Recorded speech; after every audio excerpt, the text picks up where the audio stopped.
She walked in wearing worn-out shoes and a second-hand coat that had seen better days. Her hair was pulled back in a simple bun, and the small purse hanging from her shoulder looked like it had been passed down more than once.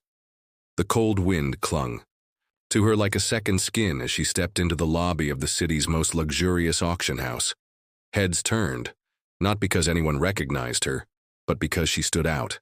Not for her status, not for her money, but for the lack of it. The marble floor beneath her feet gleamed. Gold trim lined the walls. Crystal chandeliers sparkled overhead like 1,000 judging eyes. This was not a place for someone like her, or so everyone thought. A couple walked past her, sneering. A sharply dressed man in an expensive tailored suit whispered something to the woman beside him, and they both chuckled while glancing her way. The receptionist at the front desk barely looked up when she approached. "The food pantry's down the street," the woman said with a smirk, before realizing the stranger wasn't asking for directions. She was checking in. To bid. "I'm here for the auction," the woman said quietly, her voice calm and steady. The receptionist blinked in surprise. "Name?" "Claire Daniels." There was a pause. The woman typed the name slowly into the system, expecting nothing to appear, but it did. "Oh, you're on the list." Claire simply nodded and accepted the bidder's badge handed to her, without another word. As she walked through the massive glass doors into the main hall, the room seemed to inhale. Every movement, every whisper, every judging glance seemed to stick to her like dust. The auction hall was packed. Billionaires, celebrities, art collectors, and investors filled the red velvet chairs. Waiters in tuxedos carried trays of champagne, and tiny food no one could pronounce. Laughter floated through the air, the kind that comes easy when everyone believes they belong. Claire sat in the back row, alone. She clutched her small bag tightly on her lap, her fingers twitching against the cheap fabric. She wasn't here to be seen, she was here for something very specific, something no one else could have guessed. The host walked onto the stage and greeted the crowd. Cameras flashed, reporters scribbled notes. The first few items went up, rare paintings, sculptures, and one-of-a-kind items that most people couldn't dream of affording. Each time a number flashed on the screen, gasps rippled through the room. Prices soared into the millions without hesitation. Claire never lifted her paddle. Then came the real buzz. A rare diamond necklace once owned by royalty, expected to start bidding at $15 million. The crowd stirred. Phones came out. Wealthy bidders leaned forward. Ready. "Starting at 15 million, the auctioneer announced, his voice booming. "Do I have 15? A hand went up, then another, and another. The numbers climbed quickly. 16, 17, 18. That's when a woman in the third row leaned toward her husband and motioned toward Claire. "What's she doing here?" she whispered, not so quietly. "She looks like she got lost on the way to the soup kitchen." Laughter, from more than one direction. Claire didn't flinch. Her face stayed still, her eyes locked on the stage, but her ears heard everything. The bidding stopped at 21 million. Going once, going twice. Claire raised her paddle. A hush fell over the room. The auctioneer squinted. "We have a new bid, 22 million, from the back." All eyes turned. Murmurs exploded. "She's joking," someone said. "She's bluffing," another added. "Does she even know what 22 million is?" The auctioneer looked uncertain. "Ma'am, are you serious?" Claire nodded. "Very well." He continued, struggling to hide his confusion. "Do I hear 23? The bidding resumed, but something had changed. People weren't just bidding to win anymore. They were bidding to push her out, to prove she didn't belong. Claire didn't respond again. When the necklace sold for 27 million to a tech investor in the front row, the room seemed to breathe a collective sigh of relief. But that relief didn't last long. As the auction went on, Claire remained quiet, until the final item of the night was unveiled. It wasn't jewelry, it wasn't art, it was the building itself. Yes, the very structure they were sitting in, the iconic Callister auction house, historic, massive, and situated in one of the most valuable locations in the city. The host explained that the building had recently changed hands and was being auctioned off due to unforeseen legal troubles from the previous owner. The starting bid? $100 million, gasps. No one had expected this. Bidding started. Hands went up quickly. 110, 120, 135 million. Then, Claire raised her paddle again. This time, the entire room erupted in shock. "Is she crazy?" someone yelled. "She can't be serious. Security should escort her out. This is getting embarrassing." The auctioneer hesitated. "Ms. Daniels, are you confirming a bid of $150 million? Claire stood up. Slowly, calmly. "No," she said, her voice carrying across the room, stronger than before. "I'm not bidding." Silence. "Because I already own the building." She reached into her purse and pulled out a thin folder, neatly bound, and handed it to the assistant standing near the aisle. He looked inside. His eyes widened. He rushed up to the stage and whispered into the host's ear. The auctioneer's face turned pale. He cleared his throat and adjusted the microphone. "Ladies and gentlemen, we've just received legal confirmation that Ms. Claire Daniels is, in fact, the legal owner of this building. The auction of this property is canceled." Dead silence. No one spoke. No one moved. The same people who had laughed, mocked, and dismissed her now stared at her in stunned disbelief. Claire didn't wait for their reactions. She turned, walked out the same doors she had entered through, and disappeared into the night like a shadow that had finally stepped into the light. But just before she exited the lobby, she paused, looked over her shoulder, and smiled. Because sometimes the quietest person in the room is the one who owns the floor beneath your feet. And as her story was just beginning to echo through every corner of that building, another story, one just as powerful, was unfolding across town. A crowded subway car rattled down the tracks, filled with tired faces and heavy sighs. At the very back, a teenage boy stood holding onto the metal pole, earbuds in, backpack strapped tight across his chest. He noticed her immediately, the pregnant woman, standing, wobbling slightly as the train rocked. No one moved, until he did. "Ma'am," he said, tapping her gently. "Would you like to sit?" She looked surprised, grateful. "Thank you, young man." She sat. Their eyes met briefly.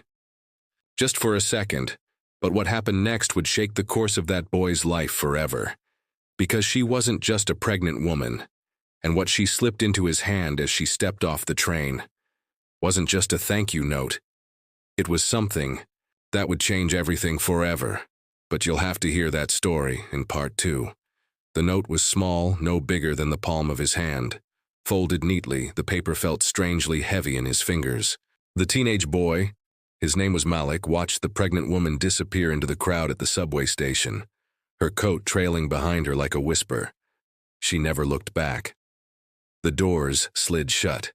The train lurched forward. Malik stood frozen, staring down at the folded paper.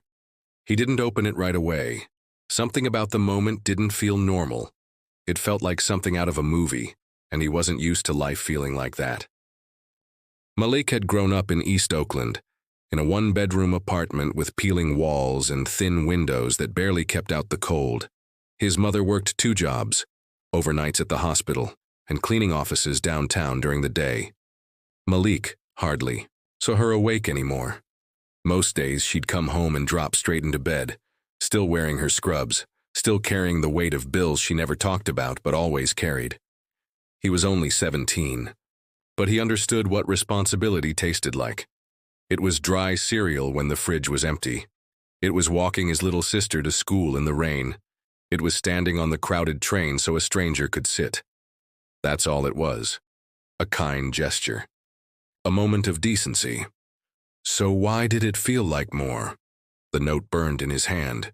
He waited until the next stop, stepped off the train, and sat on a bench near the platform wall. His hands shook a little, not from fear, but from curiosity. He opened the note slowly, careful not to tear it.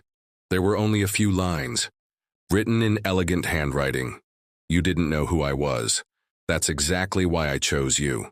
Meet me here tomorrow at 4 p.m. Don't be late. That was it. No number, no name, no explanation. Malik stared at the paper like it might reveal more, if he looked long enough, but it didn't. He read the lines over and over. You didn't know who I was. Who was she? He thought back to her face. She looked tired, sure, but there was something else. Something controlled, almost calm. Like she had walked into that subway car with a purpose. Like she had been watching. His heart raced, but his mind told him not to be stupid. It could be a prank or a mistake. People leave things behind all the time. Maybe it wasn't even meant for him. But deep down, he knew it was. The next day, he showed up early. 3:30, same station, same platform. He wore his cleanest hoodie and fixed his hair in the bathroom mirror before leaving the house. Not that he cared what she thought, but something told him this moment mattered. The minutes passed slowly. Every footstep made his head turn. Every person walking by felt like they could be her. Then, at exactly 4:00 p.m., a tall man in a dark gray coat approached. He didn't look around, didn't hesitate. He walked straight to Malik and held out a small black envelope. "You're Malik?" the man asked. His voice was low, steady. "Yeah," Malik answered cautiously. "Good. She asked me to give you this." Before Malik could say another word, the man turned and walked away, disappearing into the flow of people like he was never there. Inside the envelope was a card, thick, expensive paper. On one side was a single name, Evelyn Morgan. On the other, a printed address. No message, no instructions. He Googled the name on his phone right there at the station. The first thing that came up was a Forbes article titled, "Evelyn Morgan, the billionaire you've never heard of." He clicked the link. She was real. She wasn't just wealthy. She was one of the most powerful private investors in the country. Real estate, tech, education. Evelyn had her hands in everything, but she hated the spotlight. Rarely gave interviews, never showed up at galas. The article said she believed in impact over image. Malik's stomach turned. The woman on the train wasn't just someone important. She was someone who could change lives with a single decision. And she had given him a note. That night, he barely slept. His mind swirled with questions. Why him? What did she want? And why the secrecy? The next morning, he skipped school. Took the bus across town to the address printed on the card. It led him to a tall glass building in the financial district. Security guards stood out front. Everyone walking in wore expensive shoes and talked fast on phones. Malik stood across the street for 20 minutes before finally gathering the courage to walk through the front doors. "Can I help you?" the woman at the front desk asked, eyeing him up and down. I have this," he said, showing her the card. She took it, looked at it, then typed something into her computer. Her eyes widened slightly. "One moment," she said. She picked up the phone, whispered something, nodded, then hung up. "Go to the 21st floor. Someone will meet you at the elevator." The ride up felt like an hour. When the doors opened, a woman in a navy suit greeted him with a warm smile. "Right this way, Malik." She led him through a quiet hallway lined with art, past glass offices with views of the whole city. Finally, they stopped at a double door. She knocked once, a soft voice answered, "Bring him in." The room was large but not showy. Bookshelves lined the walls. A single orchid sat on the desk. Behind it stood the woman from the subway, Evelyn Morgan. She smiled. "You came." Malik nodded slowly, unsure of what to say. "Sit," she said gently, motioning to the chair across from her. "You must have questions." He sat, still tense. "Why me?" he asked. "Why'd you pick me?" Evelyn folded her hands. "Because I've been watching for someone like you, someone who does the right thing when nobody's looking, not for a reward, not for attention, just because it's the right thing to do." Malik looked confused. "I just gave up my seat, that's all." "Exactly," she said.